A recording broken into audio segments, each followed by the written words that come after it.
Nick Chiasson from Forester's Fly Bench. Today we're going to show you how to tie our version of a Wonder Nymph.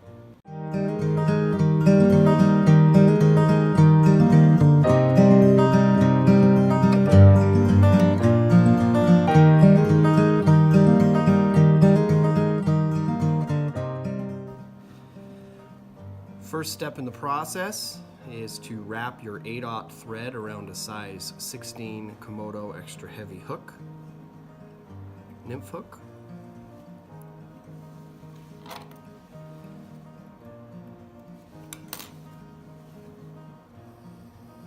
Just before the curve starts to curve on the hook, then you take your pheasant tail.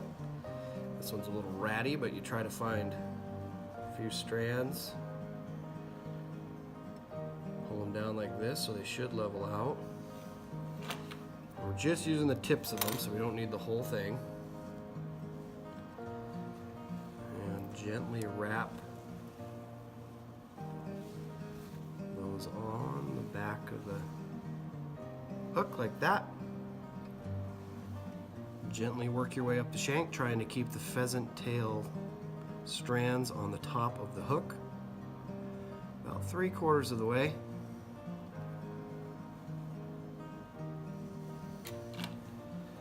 Cut off your extra. Grab your micro tubing. I like to attach it up high on this end just because it saves a step. And again, try to keep it on top, stretch it out so it's not so bulky on your hook. It doesn't need to be a perfect wrap back because you're going to go back towards the front with this when you're done. All the way back down to where the pheasant tail strands come out. Now you want to make sure you have a uniform solid black body on your way back up. So try to cover up as much of that plastic or much of the stretch tubing as you can. Again, all the way to about 3/4. Wrap your stretch tubing around the black thread you just tied on. And we do this to give it more of a buggy look. Lock down that piece of stretch tubing, just a few wraps in front, double it back, and trim it thin. Then we're going to take our piece of pearl flash and attach it so it curls up into the air and try to keep it on top of the fly, like that.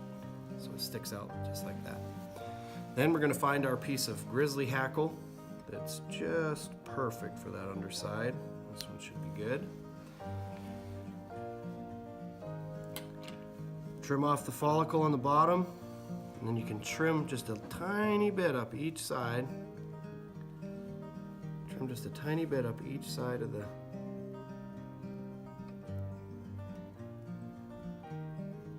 vein, except for my scissors are pretty dull. And then again, try to keep that on top of your fly so it comes straight up, curls straight off the top. A couple wraps to cinch it down. Then you take your green dubbing and you can wet your fingers a little bit. You can use wax here if you want to in the interest of saving time. Just wet my fingers a little bit. You want about 1 inch of green dubbing. Wrap that around your micro flash and your grizzly hackle parts. Fold your grizzly hackle down. Being careful not to wrap too many of the fibers forward. Take a few wraps and then pull your piece back. It should pop right off. And then I like to just kind of grab the head of the hook and pull those fibers back so nothing's really sticking out over the front. And then you fold your micro flash down, make sure this is all good on top. Fold your micro flash down, wrap it on, a couple wraps, and again fold backwards so you don't have a piece hanging over the eye. Come up on top just a little bit. Trim off your extra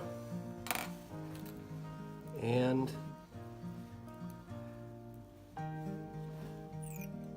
whip finish your fly head.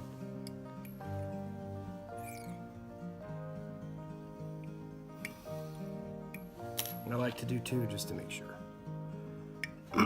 Final step, if you want to make your fly a little bit stronger.